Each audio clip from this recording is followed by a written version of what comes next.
O entrevistado desta edição da Revista Médium é uma das personalidades espíritas mais conhecidas de Juiz de Fora. Sua atuação no espiritismo envolve as mais diversas áreas, sobretudo em relação ao estudo aprofundado da doutrina. Ele é conhecido pela força de suas ideias, que foram acumuladas ao longo de anos de dedicação ao espiritismo. É professor da área de letras, esperantista, ex-reitor da Universidade Federal de Juiz de Fora e divulgador do espiritismo e do esperanto no Brasil e no mundo. A coluna eletrônica Conversando com os Espíritas entrevista agora o professor José Passini. Tá bom? Então eu queria que você começasse a contar para a gente como foi que você conheceu o espiritismo, né? Como a doutrina dos espíritos chegou até você. Quando eu abri os olhos para o mundo, meus pais já eram espíritas, né? E me habituei desde pequeno à reunião mediúnica, porque naquele tempo havia muita reunião doméstica. E os fenômenos espíritas também foram conhecidos por mim desde criança. Meus pais frequentavam reunião de materialização, né? E reunião séria, né? Grupos assim, de pessoas muito cultas. Meu pai era italiano, imigrante italiano. Minha mãe era filha de imigrantes, mas tinha até irmãs italianas. A família então toda italiana, mas humilde, né? Humilde. Mas o grupo que meu pai frequentava tinha advogado, médico, engenheiro, sabe?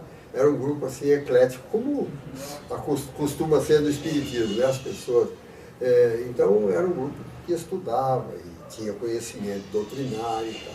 E na minha casa mesmo, minha mãe era médium, na minha casa havia reunião mediúnica. E havia reuniões extraordinárias, porque havia uma médium além da minha mãe, vários médiums. Tinha um marceneiro que era médium também. Havia uma moça, uma jovem que era médium extraordinária. A minha avó chegou perto do meu pai. Minha avó era italiana, né? Meu pai era italiano também. Minha avó chegou perto do meu pai e afagou a cabeça dele e falou com ele em dialeto, não o italiano padrão, não, o dialeto da região deles, né? E ela repetiu palavra por palavra aquilo que estava ouvindo. E meu pai entendeu, né, que era a minha avó que estava falando mesmo, né? Então, e outros fenômenos assim se davam, né? Vidência, essa moça tinha uma vidência extraordinária, né? E comunicações belíssimas. A gente é habituado desde criança a conviver com isso, né? A reencarnação, né? Foi uma coisa que eu aprendi a pensar. Quando eu comecei a raciocinar como ser humano, já estava raciocinando dentro da reencarnação. Por isso que eu falo, eu acho difícil uma pessoa conceber a vida sem a reencarnação, sabe? Porque é tão lógica, tão natural, né? E não tive formação regular, assim, de infância, né?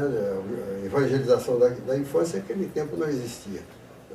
Mas já havia um catecismo espírita, que mais tarde, eu já como mocinho, levava minhas irmãs menores, né? Mas era algo assim também para decorar as perguntas, que é isso, que é Deus, inteligência suprema, causa primeira de todas as coisas, essa coisa assim. E só me tornei, eu vim me tornar mesmo trabalhador espírita aqui em Juiz de Fora. Estive, depois que eu saí de Lins, fui para São Paulo, fiquei 3 anos na aeronáutica. Assim, não tinha religião, não frequentava nada, também não procurei, porque não tive uma formação que de mocidade, por exemplo, que chegasse em São Paulo e procurasse a Federação Espírita. Não tinha informação nenhuma, nem de organização. Por isso eu acho muito importante a divulgação, porque você, por exemplo, é um jovem, né, que tem, assim, 600 vezes mais informação do que eu tinha na sua idade, né? Então eu cheguei em São Paulo, né, tinha a Federação Espírita do Estado de São Paulo, eu morava ali perto da Federação, não tinha uma distância de uns 500 metros, talvez, de onde eu morava, a Federação. Não tinha nenhuma inclinação para ir. Era espírita por dizer que era espírita, né? Para contradizer outras religiões, né? Mas, então, como eu eu já falei, aqui em Juiz de Fora é que eu despertei, tive o despertamento. Isso com que idade, mais ou menos? Hein? Com que idade você tinha nessa época? Já com uns 30 anos, mais ou menos, 32 anos. E que diferença, assim, que você percebe dessa época para cá? Você acha que o movimento espírita, né, dessa época para hoje, ele evoluiu de maneira adequada? Muitíssimo, muitíssimo, não tem dúvida. Ainda há aí, de vez em quando a gente encontra os derrotistas aí, as pessoas pessimistas. Não tem dúvida. Hoje uma pessoa que queira se informar de espiritismo, primeiro, até dá um certo status você falar que é espírita, que muita gente vem perguntar muita coisa para você. Naquele tempo a gente andava recuado. Né? Eu me lembro do grupo escolar, quando eu frequentei grupo escolar, né? O diretor era uma pessoa assim, muito pouco hábil, né? Muito apegado à religião dele. Ele agredia a gente mesmo com palavras, e tinha assim antipatia mesmo. Chegou a dar até um tapa no meu irmão um dia lá. Mas eu frequentei um colégio, por sinal, irmão do Gramber, aqui de Juiz de Fora, lá no interior do estado de São Paulo, um colégio metodista, que davam toda a liberdade a gente, eles nunca fizeram proselitismo nem nada. Mas o movimento espírita se impôs ao mundo pela seriedade, etc. Basta dizer que quando já eu me tornei professor, eu fui convidado a trabalhar na academia. Eu declarei lá enfaticamente, né, a pessoa que me convidou, eu falei, eu sou espírita, o colégio é católico confessional, naquele tempo ainda havia padres que davam aula lá. Hoje não há mais, só direção que é padre e o diretor.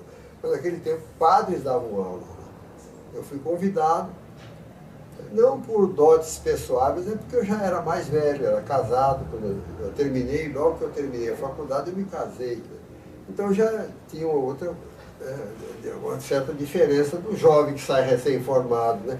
E tal. Mas eles me aceitaram completamente. Nunca fui obrigado a esconder a minha... Não, falei não. Qualquer aluno que me perguntava, qualquer pessoa, eu sou espírita. Agora, se o aluno perguntasse, o que é espiritismo? Você vai lá na minha casa que eu te explico, né? Não é o espaço, né? Claro, tinha que respeitar o espaço. Mas eu acho que o espiritismo...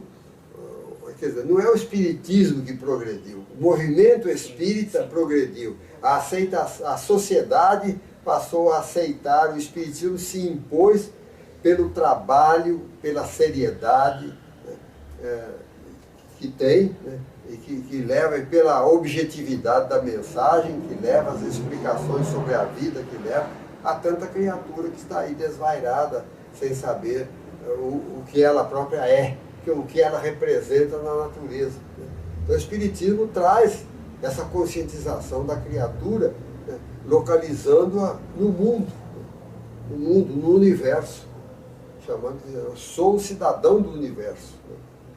Eu costumo falar, estou brasileiro, estou branco, estou homem, né, que são estágios transitórios. A doutrina espírita nos confere uma cidadania espiritual. A cidadania universal, nós somos espíritos imortais temporariamente encarnados.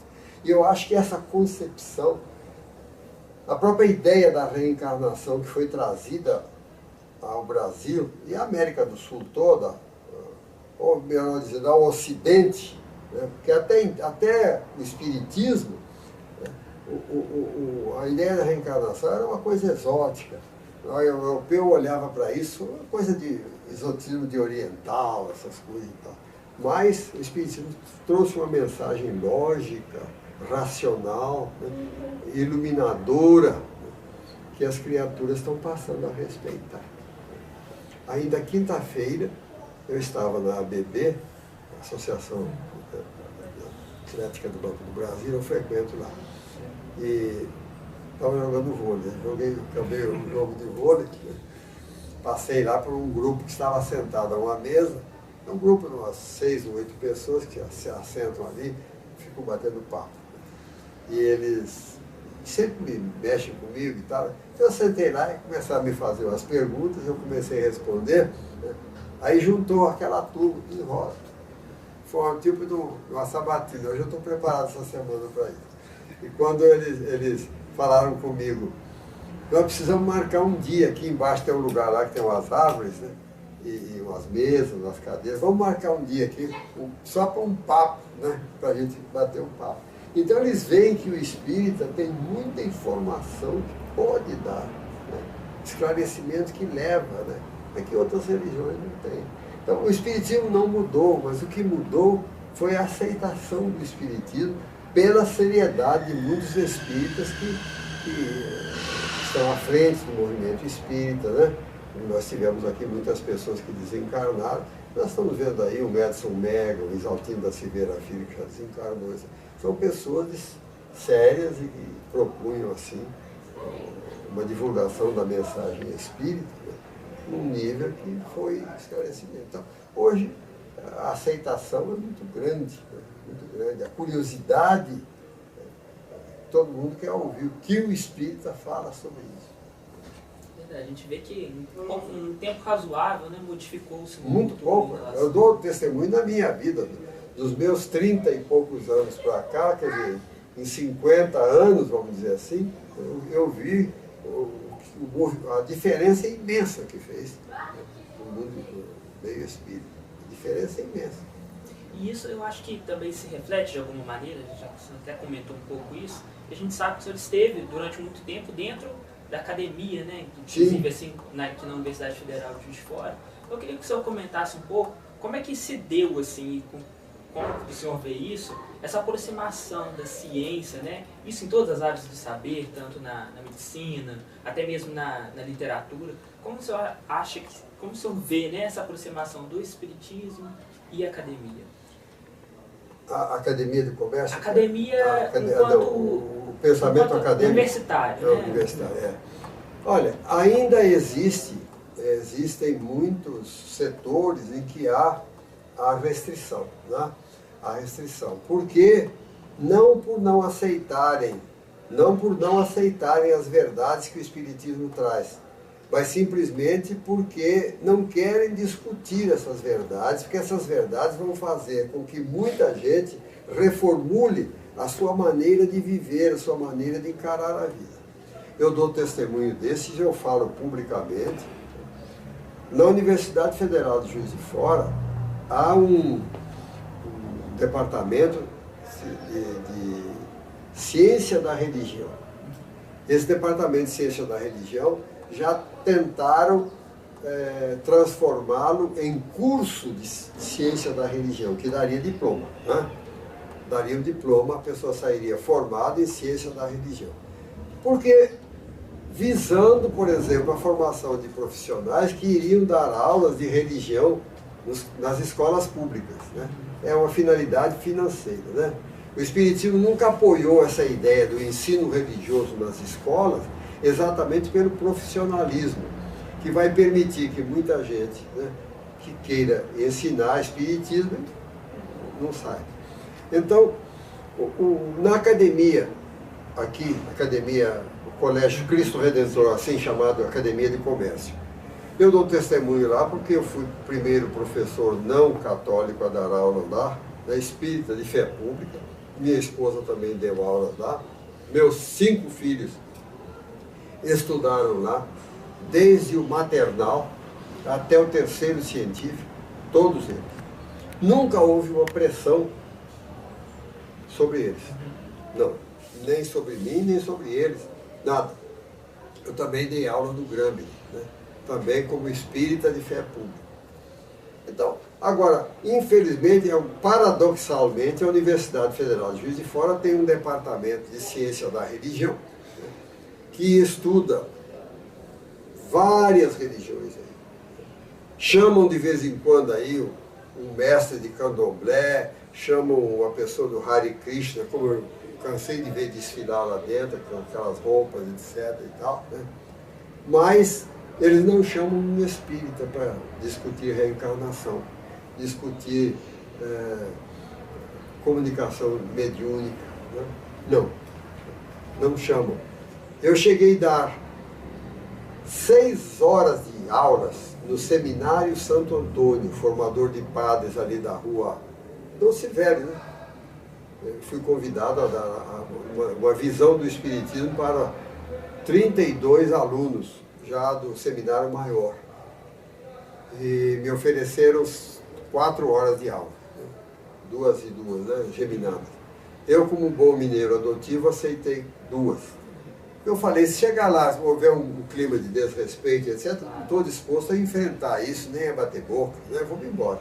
Se eles quiserem me ouvir com respeito, me perguntar com respeito, eu fico. Cheguei, preparei didaticamente o Espiritismo em 6 itens, fui lá para frente. Primeiro que eles me receberam com muito respeito, foi o diretor, o reitor, esse acho que tem um reitor, o reitor, o diretor e mais um monsenhor. Me apresentaram na sala de aula, assistiram a primeira hora. Eu fui, então, assumir a condição de professor.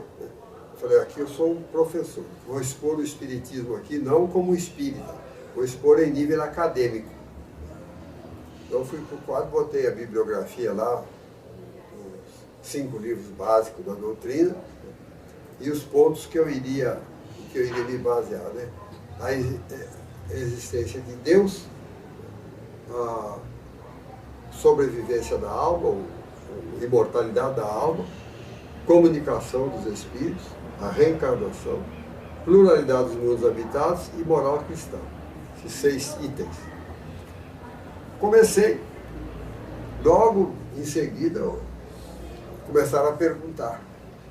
Quando terminou a primeira hora, as pessoas que me levaram lá foram embora, me deixaram contar. Não terminei nem o terceiro, nem cheguei ao terceiro item dos 6 que eu tinha feito. Tanta pergunta, mas pergunta séria. Aí eu falei, bom, terça-feira que vem eu volto. Voltei, mas também não consegui. Não consegui. Falei, ó, você fala com o chefe aí, se quiser me dar mais 2 horas, porque os alunos estão interessados, ninguém fez brincadeira, piada. Havia só um lá, no fundo da sala, que estava muito, sem ânimo nenhum. Mas quando eu comecei a falar, o rapaz foi endireitando na cadeira, já foi vendo que tinha coisa séria. No último dia eu cheguei lá, já tinha liberdade com a turma, eu falei, hoje ninguém pergunta nada, eu vou falar, depois vocês perguntam. Não adiantou nada, ali a 10 minutos eles estavam perguntando. Dei duro para acabar, porque também na última parte, quando foi no final, na última hora, eu falei sobre moral cristã. Aí eu me despi da toga de professor aí foi o espírita mesmo que falou ali, né?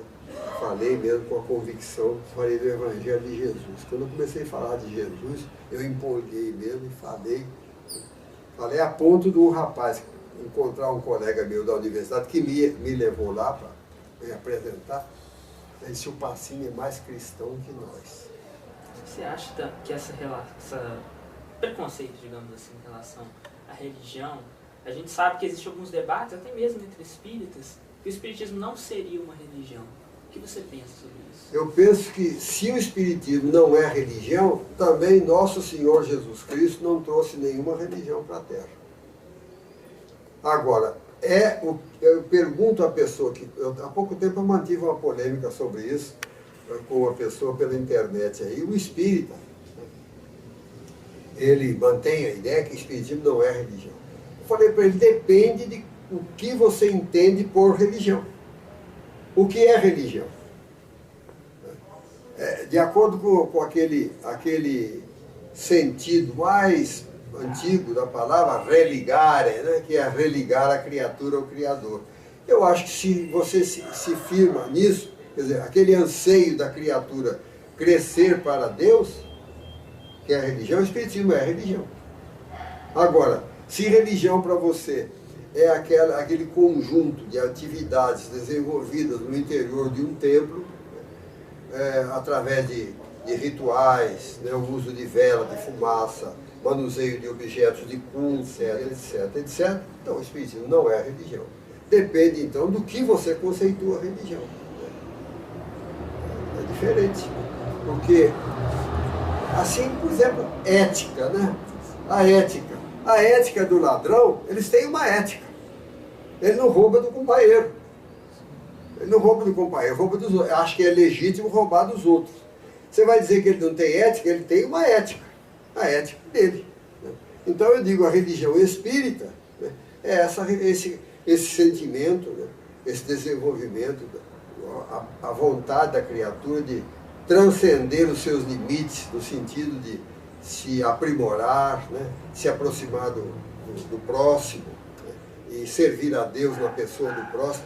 Quer dizer, se você aceita isso, você está fazendo religião. Ou então Jesus não trouxe religião ao mundo. Porque, na verdade, Jesus não fundou religião no sentido que se tem aí de religião. Né? Não fundou nada. Jesus veio, nos ensinou a nos amarmos como irmãos. Então, eu acho que muita gente perde tempo, muito tempo, discutindo palavras. Palavras ao invés de discutir conceitos. Conceitos. Se eu estou seguindo o Evangelho de Jesus, explicado à luz da doutrina espírita, que nos traz de volta os ensinamentos de Jesus relativamente à ética, à postura moral, à fraternidade, o amor, o respeito ao próximo, o respeito a Deus, etc, etc, etc. Se estamos buscando servir a Deus na pessoa do próximo, nós estamos fazendo a religião que Jesus trouxe. Então, eu acho que discutir se é ou não é, acho que é irrelevante. Então, voltando um pouquinho para a história, né, daqui do movimento da nossa cidade, a gente sabe que o senhor, durante muitos anos, né, e continua atuando no grupo de estudos espíritas Garcia, que está aí completando já quase 60 anos, que é um dos mais tradicionais e é uma referência realmente dos estudos espíritas. Então, eu queria que você contasse um pouquinho sobre o envolvimento do senhor com essa casa. Eu me envolvi com o Garcia desde depois de alguns anos que eu morava em Juiz de Fora, que eu não frequentava espiritismo nenhum. Né? Foi através do trabalho de socorro que o grupo de estudos espíritas Garcia levou a uma pessoa amiga, no sentido de visitá-la no lar, pessoa que acabou desencarnando mesmo, serviço de socorro fraterno no lar, né? Que através de passe, um tipo de culto no lar que fazia com o doente, e depois um passe, etc. e tal. Aí que eu tomei conhecimento da existência do grupo de estudos espírita Garcia. E essa pessoa desencarnou, e eu então passei a frequentar o grupo. E como membro assim, de estudos, só frequentei o grupo Garcia. Depois de alguns anos eu me afastei, frequentei alguns anos no Centro União Humildade e Caridade, mas no momento que houve um chamamento para eu trabalhar no curso do estudo da evangelização da criança, eu fui trabalhar, fui fundar, né? Fui levado pela espiritualidade, como instrumento da espiritualidade, a fundar a primeira escola de evangelização noturna em Juiz de Fora, né? Que eu não sabia, eu acho que eu não conhecia nenhuma no Brasil, não tinha notícia disso.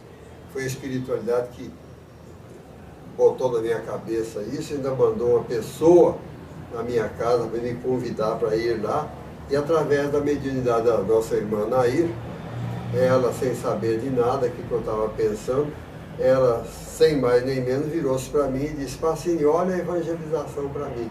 Eu não frequentava mais o grupo Garcia. Aí eu senti que era um chamado do alto para eu trabalhar nesse setor. Eu trabalhava na evangelização lá no Centro União Humildade e Caridade.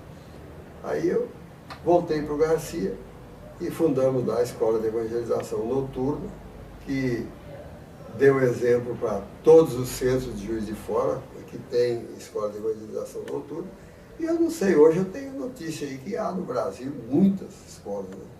Né? Esse, talvez o espírito que tenha, ou os espíritos que tenham me empurrado para fazer isso, né?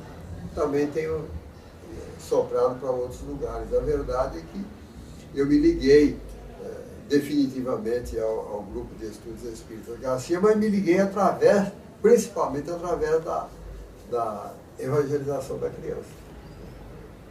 A minha volta lá foi na evangelização da criança. que o senhor comentou em evangelização, a gente sabe que a gente está em tempos assim, de muita liberdade, e muitas vezes os pais levam as crianças aos centros espíritas como se fosse assim, vou deixar a criança lá para que eu possa vir aqui estudar, né? Então, assim, eu queria que o senhor comentasse um pouco sobre a importância desse trabalho de evangelização, né? Como isso pode auxiliar na formação moral da criança e do jovem. Eu acho que é imprescindível. Eu não entendo como um casal espírita, ou melhor, um cônjuge espírita, fique omisso relativamente à evangelização da criança. É algo que vai fazê-los chorar no mundo espiritual, de arrependimento. Porque a criança que é iniciada no Evangelho de Jesus, através da escola de evangelização, ela tem a sensibilidade, tem o coração tocado pelos ensinamentos do Evangelho de Jesus. E a criança, na sua pureza infantil, ela assimila isso com muita facilidade. E depois, a parte racional da doutrina, que é levada, a criança é levada, porque o Espiritismo está na vanguarda do pensamento religioso do mundo, porque o Espiritismo é a expressão mais clara, mais evidente, mais pujante do Evangelho de Jesus. O Espiritismo traz de novo os ensinamentos de Jesus, e entre os componentes do Evangelho de Jesus, quer que eu chegue mais perto? Os componentes do Evangelho de Jesus são fé e razão, porque Jesus inaugurou na Terra o hábito de se raciocinar em termos de religião. Porque a religião até Jesus era emoção pura, só emoção. Jesus vem e insere no meio religioso a compreensão. Por que eu faço isso? Por que eu faço aquilo? E você vê que o Evangelho é um verdadeiro compêndio pedagógico de ensino religioso, mas iluminado pela razão. Não é só sentimento, não é só emoção. Eu tenho até palestra sobre isso, se você quiser depois eu te dou até escrita. A fé raciocinada. Eu já publiquei, já fiz muita palestra sobre isso. Até o Reformador acho que publicou, o Médio já publicou também. A fé raciocinada. Então, a criança, na evangelização, ela não é só sensibilizada para a beleza do Evangelho, do amor e etc. Ela também é levada a raciocinar, a compreender que ela é um espírito reencarnado. Ela está criança, ela não é criança. Ela está criança. Você é um espírito como seu evangelizador, como seu pai, como sua mãe. Você abdicou dessa condição de adulto momentaneamente se fazendo criança. Então, enquanto o seu corpo está crescendo para dar vazão completa a todo o seu saber, você precisa ser orientado, precisa ser guiado, até o momento que você readquira a condição de adulto de que você abriu mão no mundo espiritual antes de se reencarnar. Esse diálogo que a evangelização da criança propicia aos pais estudiosos e conscientes e responsáveis para orientar a criança. Eu nunca tive dificuldade com meus filhos no sentido de orientá-los, porque eu falava, você conhece a história do Marcos, meu filho mais velho, né? Conhece, não? Não sei se cabe aqui na hora contar isso. À vontade. Meus filhos, como eu falei, foram todos criados na evangelização. Minha mulher é evangelizadora, eu evangelizador. A Norma fez muita palestra. Outro dia eu peguei, porque eu tenho o registro de todas as palestras que eu já fiz. Todas registradas. Outro dia eu fui a Niterói, falei para a pessoa, eu falei aqui em 91, se não me engano. Foi logo que eu saí da reitoria, na União das Mocidades Espíritas de Niterói. Não sabemos, não sei o que. Eu falei, eu sei, vou te dar até o dia. Cheguei aqui em casa, novembro de 91, o dia não me lembro agora mais. Estava lá, registrado. Outro dia eu vi. Ela mesmo ficou impressionada, uma lista de palestras que ela fez. Hoje não faz. Falei, está enterrando talento. Né? Mas meus filhos frequentando a escola de evangelização. A Norma era professora lá na academia, né? Meus filhos todos frequentando aula de moral cristã, lá, de formação humana e cristã. Então, não tinha medo que eles fizessem a cabeça do meu filho, nem nada, né? Pelo contrário, eles é que tinham que tomar cuidado, porque sempre respeitaram muito. Mas um dia, o meu filho mais velho, estava com uns 13 anos, chegou em casa com a novidade, nessa sala aí. Pai, mãe, eu fui convidado para um hi-fi, não sei o quê, tal e tal, não sei o quê. A Norma não falou nada. Foi para a diretora do setor lá, que foi amiga dela, no tempo dela católica. Ela era católica, não ficou espírita para vir casar comigo, não. Ela já era espírita. Mas ainda tem muita amizade, né? A Matilde era uma espécie de uma mentora dela. E a Matilde fala, a Matilde conhece todo mundo lá. Né? Não deixa não, que lá a família bebe muito, deixa as crianças soltas lá embaixo, na garagem, uma garagem grande, garagem enorme. Eles desocupavam a garagem e deixavam a moçada lá. E os adultos ficavam no andar de cima bebendo. Então não interessava, né? A gente não interessa soltar um adolescente, né? Não é porque é menino, né? Porque o medo da menina é que ela volte grávida, né? O menino vai engravidar a filha dos outros, né? Não, aqui em casa. E a Norma está conversando com o moleque aí na sala, e eu estou lendo um livro ali no canto, e ele estava comentando com ela. Ele é expositor, você conhece o Marcos, né? Expositor, bom de conversa, espírito muito inteligente. Né? O Marcos está bem à minha frente. Eu falo isso sem orgulho nenhum. Não é produto meu, só dei o arcabouço. Pai. E o Marcos diz, pai, mãe, porque eu sei, porque pela informação que vocês me deram, porque tudo que eu sei eu sei que a dona Norma estava perdendo terreno. Daqui a pouco ela virou-se e falou assim, Pacini, conversa com seu filho aqui, porque eu já estou na fase do porquê não, já esgotei meu latim. E aqui em casa, se precisar falar porquê não, a gente falava mesmo, entendeu? Por que não? Você não entende agora, mas...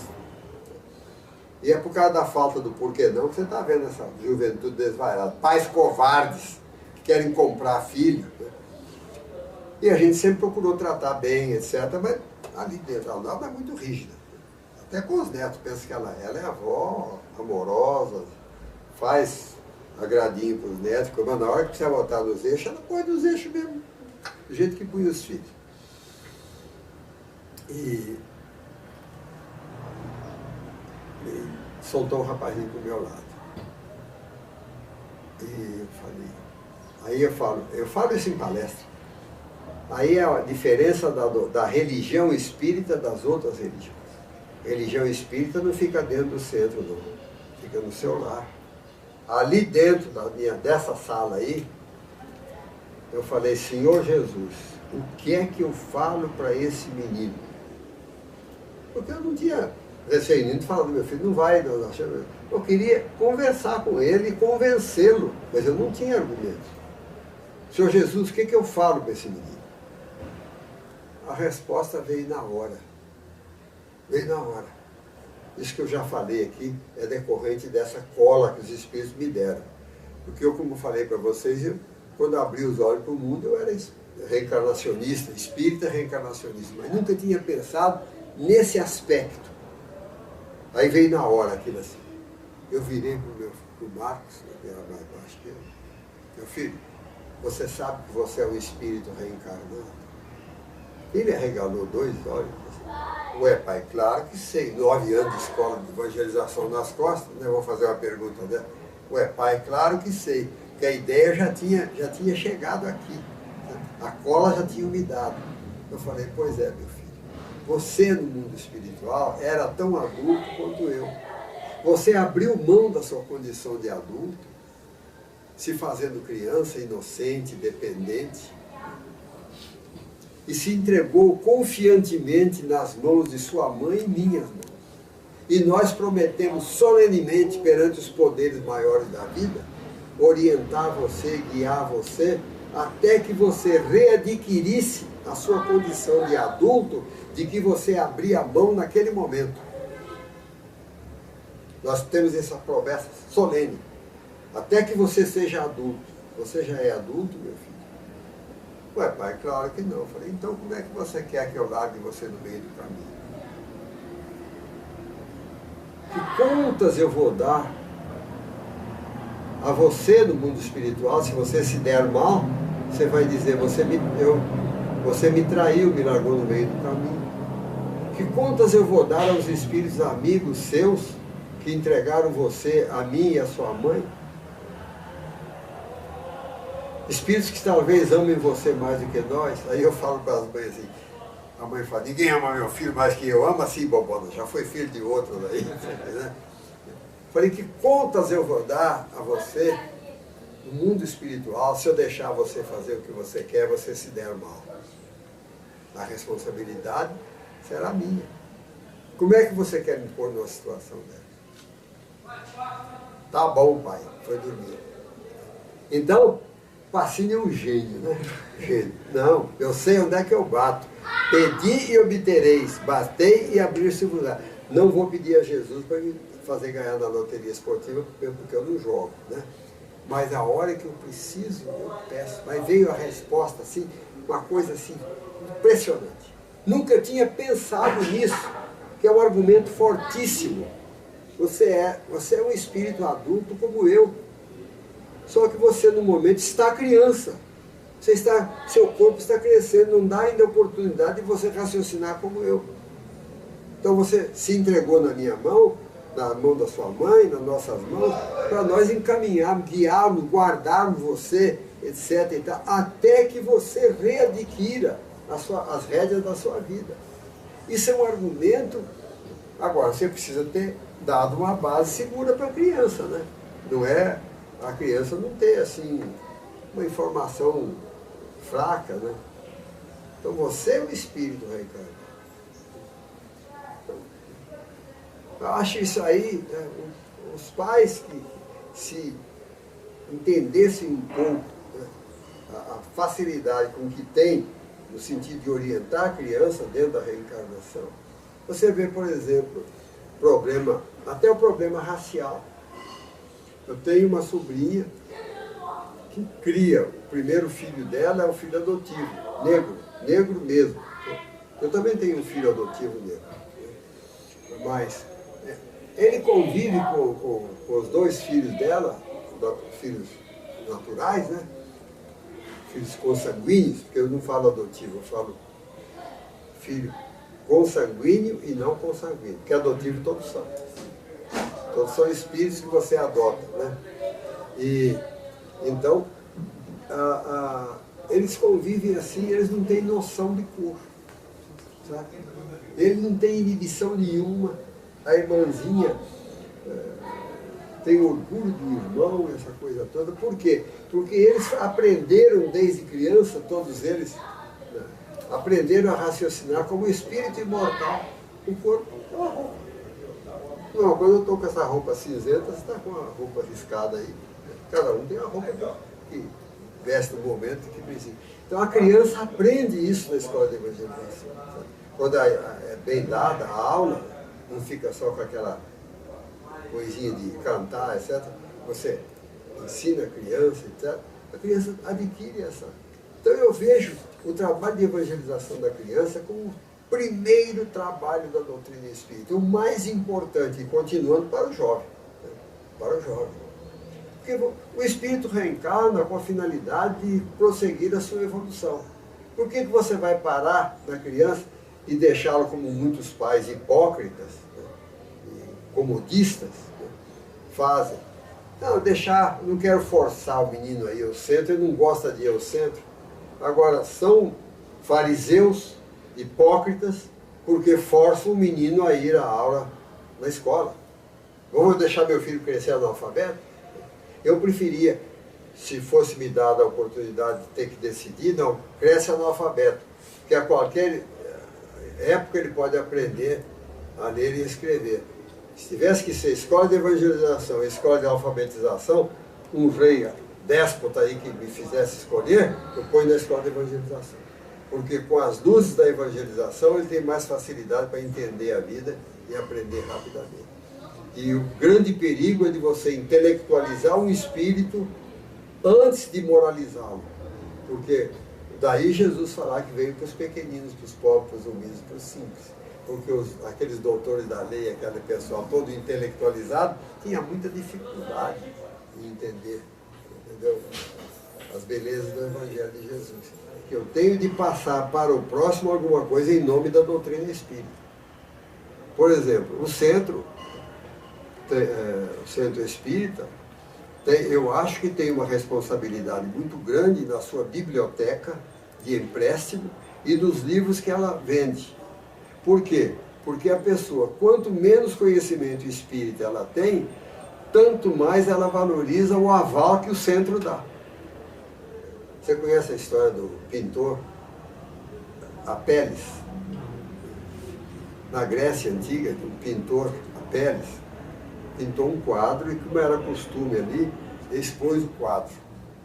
Mas ele ficou atrás da cortina onde passavam as pessoas para olhar o quadro. E passava, olhava, admirava e tal. Aí passou um sapateiro e olhou a sandália da figura que ele tinha retratado e notou um erro na sandália. Ele era sapateiro, né? Notou um erro. E falou, comentou com as pessoas, essa sandália está errada e tal. O pintor que estava lá atrás da cortina ouviu, à noite retirou o quadro, retificou e colocou lá no dia seguinte. É o verdadeiro espírito da crítica, né? Aí o sapateiro no dia seguinte passou lá e olhou e ficou feliz, né? E começou a querer criticar outras coisas. Aí é a frase, até um dístico latino. Ne sutor ultra crepidam. Não vá o sapateiro além da sandália. Entendeu?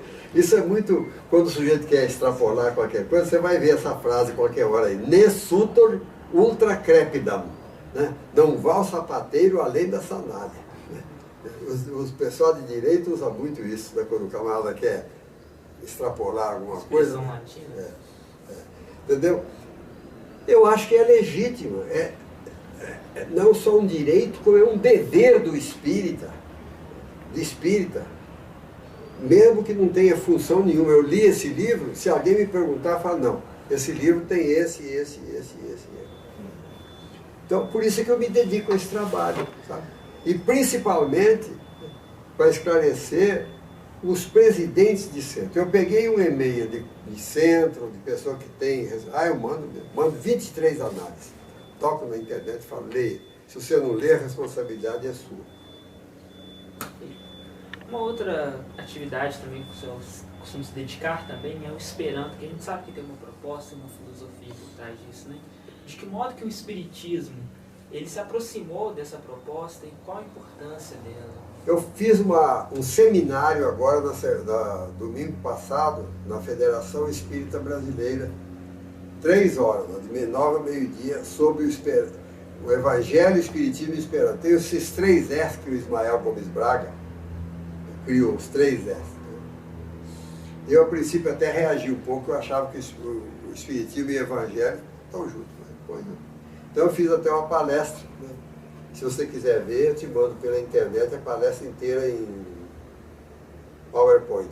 Você pode ver os quadros todos lá, usar do jeito que você quiser, porque direito autoral comigo não funciona. Eu te mando, se você me der o seu e-mail. É o seguinte, Jesus trouxe o Evangelho, prometeu o Espiritismo, 1800 anos depois mandou o Espiritismo veio, 30 anos depois, veio um elemento para divulgar o Espiritismo no mundo. Que o Esperanto tem, vagarosamente, está levando o Espiritismo ao mundo. O Livro dos Espíritos, em japonês, foi traduzido a partir do Esperanto. Porque para o japonês entender o francês é muito mais difícil. O Esperanto é uma língua genial. As raízes do Esperanto são inegavelmente.